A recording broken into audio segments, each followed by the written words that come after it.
CS – игра миллионов. Но при этом уже 20 лет большинство довольствуется пресными картами вроде Даста, который был создан даже не создателем CS, а кем вы узнаете чуть дальше. Простые игроки ничего не знают про оригинальные карты от самих оригинальных создателей CS 1.6, а там есть на что посмотреть, уникальные, мрачные и просто неповторимые, того духа больше не прочувствуешь ни в одной игре. Их не сравнить с той кучей, что дали нам в 1.6. В этом выпуске я расскажу тебе про 18 забытых и неизвестных карт, о которых никто никогда не знал и не слышал. Среди них корабль в небе, подземный ракетный комплекс, пристань у моря, средневековая тюрьма и еще много всего. В CSGO ты такого точно не увидишь. Также расскажу, почему эти карты были вырезаны. А вот в бета-версиях CS 1.6 они были, но не дожили до релиза, при этом они гораздо лучше. И вот почему.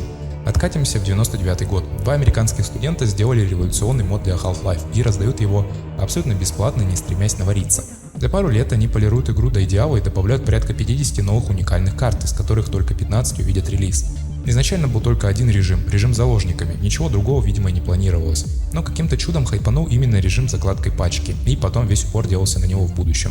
А жаль, на мой взгляд, остальные гораздо интереснее и генерируют более разнообразные ситуации. Бета во всем лучше финальной CS 1.6. Так как к моменту выхода CS 1.6 уже принадлежал Valve, из него вырезали большую часть наработок, кучу оружия, интересных режимов, необычных карт. Сократив список из 50 до всем знакомых 10 карт, украли душу одним словом. Мало кто знает, но все карты CS 1.6 это работа комьюнити и фанатов игры. Тот же Dust сделал обычный игрок, а не создатель самой контры. Особенно забавно это слышать сегодня, когда все хотят только денег и за бесплатно палец о палец никто не ударит. 20 лет назад у игр были большие дружные комьюнити, которые создавали вместе шедевры и делились со всем миром абсолютно бесплатно. Сейчас в это сложно поверить. Ну как вы там, потомки, выпустили карты комьюнити в CS2? Что говорите, новые кейсы за 5 баксов? Молодцы, правильной дорогой идете. Главные фишки беты, то от чего я просто охренел. Когда умираешь, можно повертеть головой в разные стороны, в 1.6 такого нет. Сразу бросается в глаза другие модельки, звуки, отдача от оружия, даже перезарядка. Все было другое. Здесь видно, что ты держишь в руках пистолет, а не кусок грязи, как в 1.6. Бегая по картам, замечаешь более тяжелую и мрачную атмосферу. Музыки нет на фоне, цветовая гамма более блеклая, краски темные, а темных участков больше. Ножик изначально выглядел как какой-то обрубок. Пистолеты, как и все оружие, имело более смачные и сочные звуки стрельбы. Перезарядка была изящнее. На многих картах, как Half-Life, были разбросаны статичные пушки, к которым можно было подойти и палить.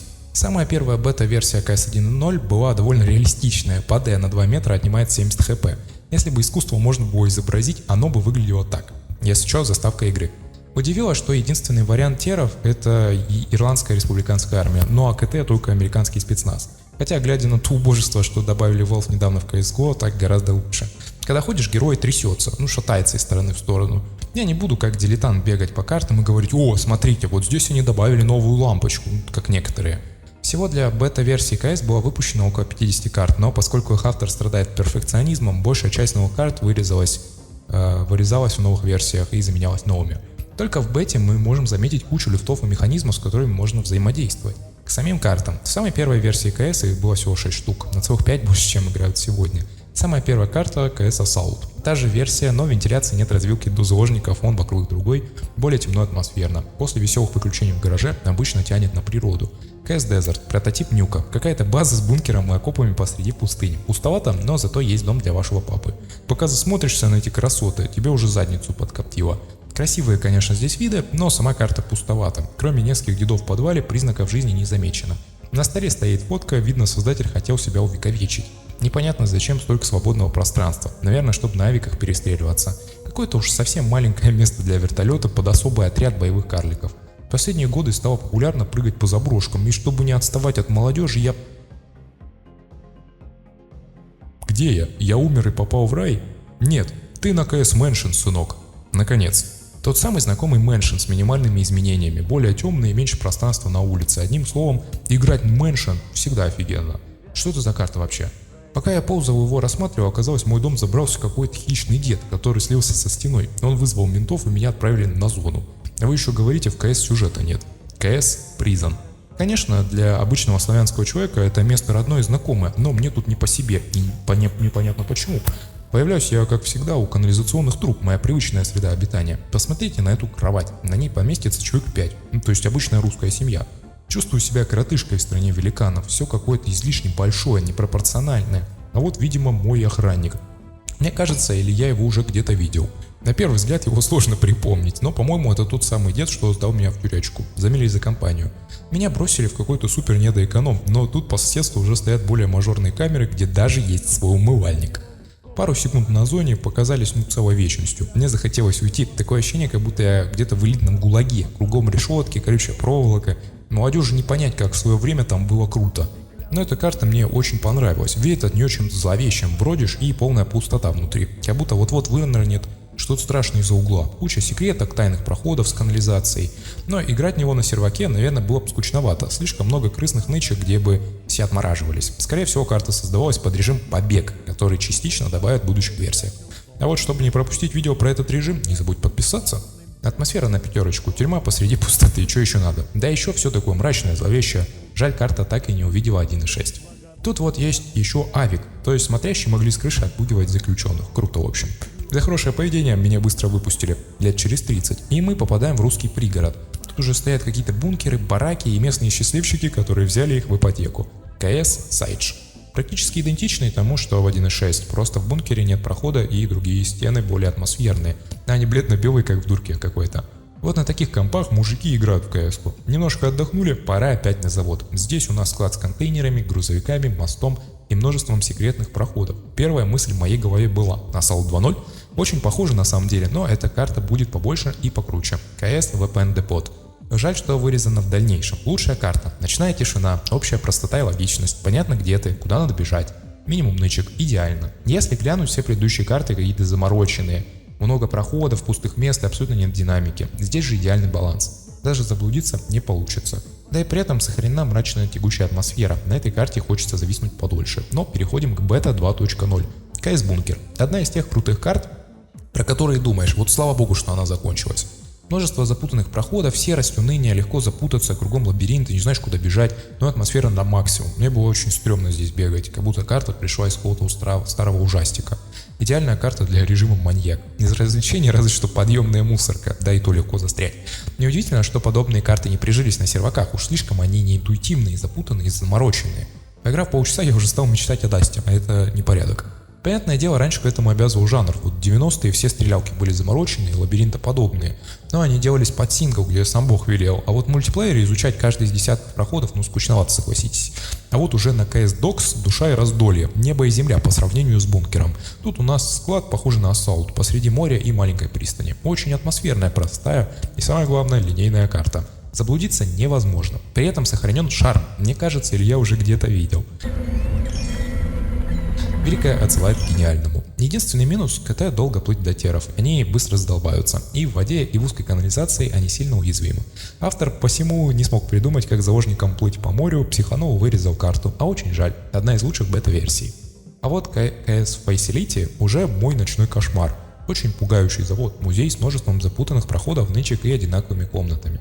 CS она как американские горки, каждая карта абсолютно разная по духу и настроению. Это уникально. Но к этому надо долго привыкать, двух одинаковых карт тут не найдешь. При создании игры либо за карты отвечали разные люди с разным видением дизайна, либо у одного человека всегда было разное настроение. Вначале, если карты почти полностью копируют Half-Life, то уже потом появилось много всего оригинального. Но многие карты они нелогичные, но это тоже добавляет свой особый дух. В них есть идеи, и это главное. Не как сейчас, налепят кучу всего, но при этом это все одинаково и очень пресное, не запоминается и выветривается из головы сразу после выхода. Карты из КС, даже те, что стрёмные, все равно врезаются в память. Вот здесь есть угловой лифт, вы где вообще такое видели? Этот лифт ведет на шикарную ночную крышу. Туалет тоже ничего, жить можно. Вот раньше на совесть строили, вот даже какие-то дыры в потолке, сразу видно, еще век стоять будет. Лайк, если бы обменял свою роскошную коммуналку на это одинокое райское место. Люблю ночь, но в КС Элли чутка с ней переборщили. Тут у нас ночной переулок, пришедший как будто из Кингпина. Деды прячутся в подвалах, звезды ярко светятся, как и тусклые фонари, своя атмосфера. Карта маленькая, уютная, а свежий воздух можно услышать даже через монитор. Мечта, а не карта, для всех одним словом. А вот КС Зопшион уже для эстетов. Тут у нас подвальный ракетный комплекс. Ракета торчит из пустоты, как обычно. Проходов не так уж много, но создается чувство, как будто ты на каком-то забытом секретном космодроме. Как-то так, в принципе, летают в Казахстан. Жажда любопытства узнать, откуда растет эта ракета и что там внизу, почему-то не привели ни к чему хорошему. Карта запутанная, но уникальная. Жаль, на этой ракете нельзя улететь на другую планету. Или все-таки можно? Для меня CS Hideout — это отдельная планета. Авторы подумали, а что если ремейкнуть лучшую карту CS Desert и выдать ее за новую? Получится безудержное веселье посреди пустыни, как может быть иначе? Никто не заметил, но вот так плавно мы перешли к картам уже бета.3. Тут впервые появилась Милития, но она почти идентична той, что в 1.6. Можете посмотреть вот тут про нее. А вот CS Ship для меня стало открытием. Единственная и уникальная карта в CS. Летучий корабль, который завис в воздухе посреди пустоты. Звучит как минимум интересно. Ни одной подобной карты в CS не было и не будет дальше. Обычно карты — это склады до бункера, тут у нас уже целый корабль под открытым небом. Что-то новенькое. Имеется пара проходов взад корабля и на капитанский мостик. Выглядит крайне атмосферно, но и с этим одиноко, как будто ты где-то застрял между мирами, вдали от всего, а рядом никого, ни одной живой души. Идеальное место для перестрелок, не заблудишься и много динамики. Корабль-то маленький, но, боюсь, любители Даста тут могут заблудиться и не освоиться. Из интересного, почему-то тут стоят портреты Саддама и Сталина. Видно, американцев учат, что они современники и жили в одно время. Обидно, что эта карта была вырезана и не дожила до релиза. Одна из самых необычных и уникальных. Ну и куда уж без немецкого концлагеря. Без него духа КС не ощутить и не передать. Запуская КС Тайр, попадаешь на какую-то средневековую зону. Старинный замок с множеством проходов и секреток. Выглядит пугающе, но при этом интересно. Только на этой карте какой-то сильный дух подавленности и угнетенности. Непонятно, под какой режим она делалась. Пацанами тут явно под пивко не полазишь. Слишком усложненная, но выглядит необычно. Ничего подобного в КС близко не было. На этом бета 3 заканчивается. Так выглядел самый первый Даст. Почувствуй себя старым. Но на самом деле, кроме дырок в стенах, ничем особо и не изменился. Нюку досталось куда сильнее. Трудно поверить, раньше вместо асфальта здесь был песок. Видно, насыпался с целевой аудитории CS 1.6.